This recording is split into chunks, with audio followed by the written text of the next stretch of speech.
All right. Good evening, everybody. Hey, so great news on Tuesday, March 30th. They put out a patch that they didn't put patch notes out for yet that has actually fixed Chaos Towers. So for any of you that are new with Season 11, Chaos Towers were introduced to the game. In my opinion, one of the more fun modes that they have added in, which basically give you 10 levels of about 100 monsters on each floor, and it progressively gets harder and can stack. A couple things that are really crazy about Chaos Towers is you can turn in a reward on 1 of 10 for each time, right? And in that 1 of 10 turn in, there's really your best chance possible of getting boss runes out of any other method in the game, right? Now, when I say best chance, right, you're still probably could run 20 or 30 of them, maybe not get a boss rune, but compared to having to run 10,000 wormholes, right, to potentially get a single boss rune, those odds are pretty good.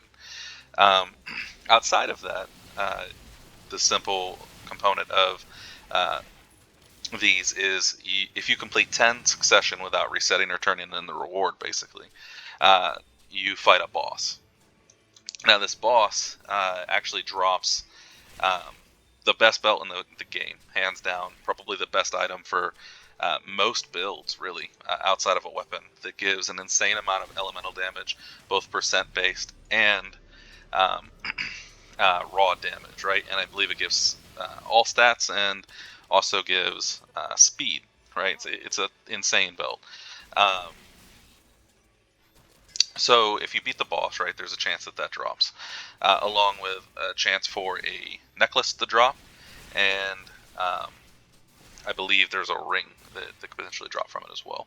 Now you do have to complete 10 towers before you can fight the boss, and the boss is a little bit tougher, so it's probably not something you want to take on if you're just starting up. But um, for most people, right, the great addition for this though is that you can turn in at 1 in 10 and get boss runes, which help you get your rune words a lot easier, and it will hopefully, from an economy standpoint, right, drop the price of them a bit too. Now, so as far as farming it, the mechanics changed a bit.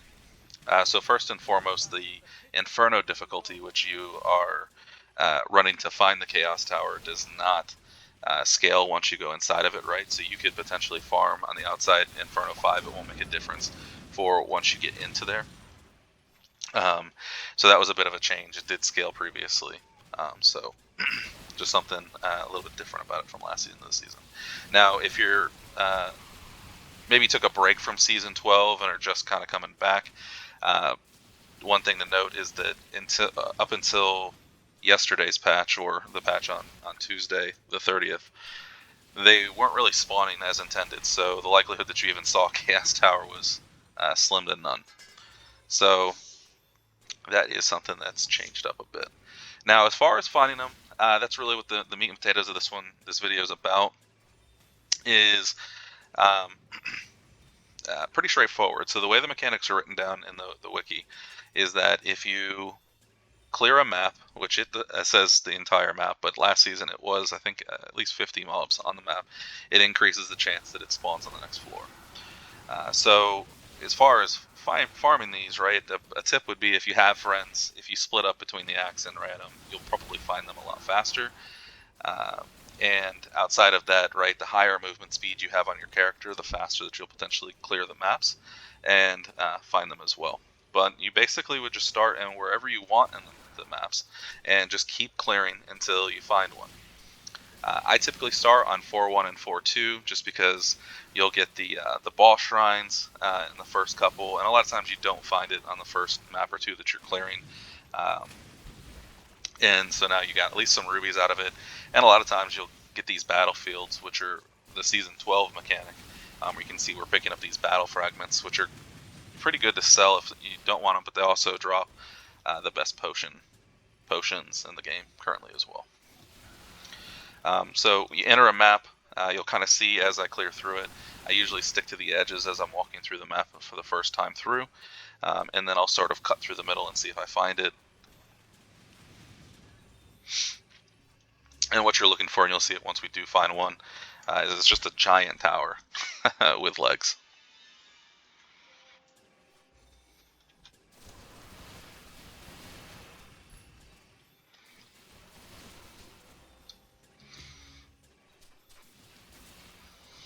And this is, in my opinion, it's a nice break from wormholes, right? So boss runes are still going to be worth a lot, so this is a good way to farm currency potentially as you get it, plus your rune wars, right, as we mentioned. But it's just a nice break from running wormhole over and over and over again. I like getting these fragments, which are pretty cool, so you can do the boss fight for those weapons. And then on top of that, right, it's a good way to get potentially keys for the dungeons, so you can get your ore or other various things that come from the dungeons. And then also, something I normally do if I wasn't recording the videos, I'd stop and farm the ore as well for a chance at Jade, which I think a lot of people would say farming's probably not worth it anymore, but it is something I actually enjoy doing.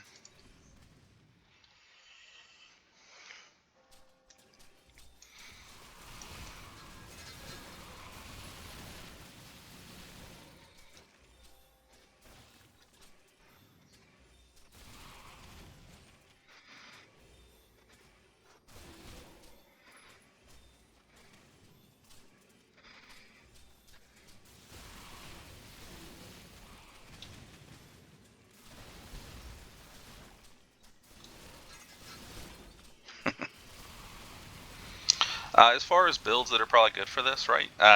Again, you can do this on Inferno 1. It doesn't change the spawn rate. It doesn't impact once you're inside the tower as well. So, in theory, you could just run this on Inferno 1 with all speed runes, maybe Magic Find runes, and just blitz through it. Now, if you're going for the boss fight, you'll want to make sure that your character is reasonably strong, because uh, the boss can do one-shot mechanics to ultimately just completely obliterate you. So you really want to make sure that you're strong enough to clear that portion of it. But again, movement speed is key here. And then doing this in a group potentially could be very lucrative as well, because you could each kind of split up between an act, and the faster you get through each map, right, it increases the spawn chance of it. But this is completely feasible to do solo as well. I've cleared about 30 towers, give or take, since the patch came out, and I usually find one a little bit faster than what I'm getting here in this video, which I kind of figured was going to end up happening. I usually find one within the first 5 or 6 maps.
If you are watching the video, by the way, and you know a better way to farm these, by all means, please drop a comment.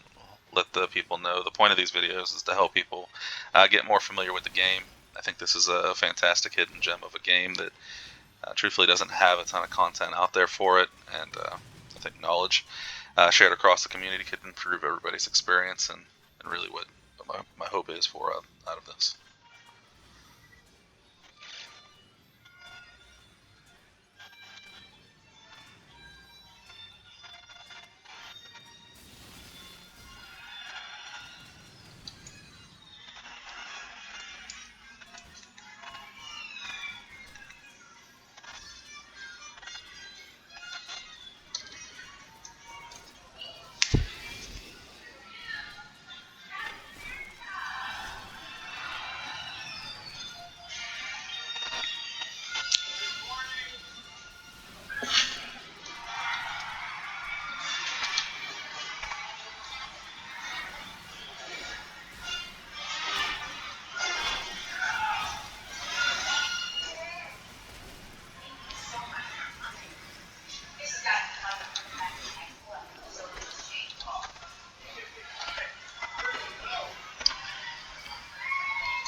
So at this point, our spawn chance should be somewhere around 10 to 15% for it to spawn. So hopefully it shouldn't be too much longer. If you are curious where we got this, where I got the mechanics as far as the numbers go, that's what they have posted in the mechanics tab on the wiki.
Yeah, this is unfortunately the most unlucky I've been trying to find one so far, but our chances should be getting pretty good here now, or at least the chance of one spawning should be getting pretty good.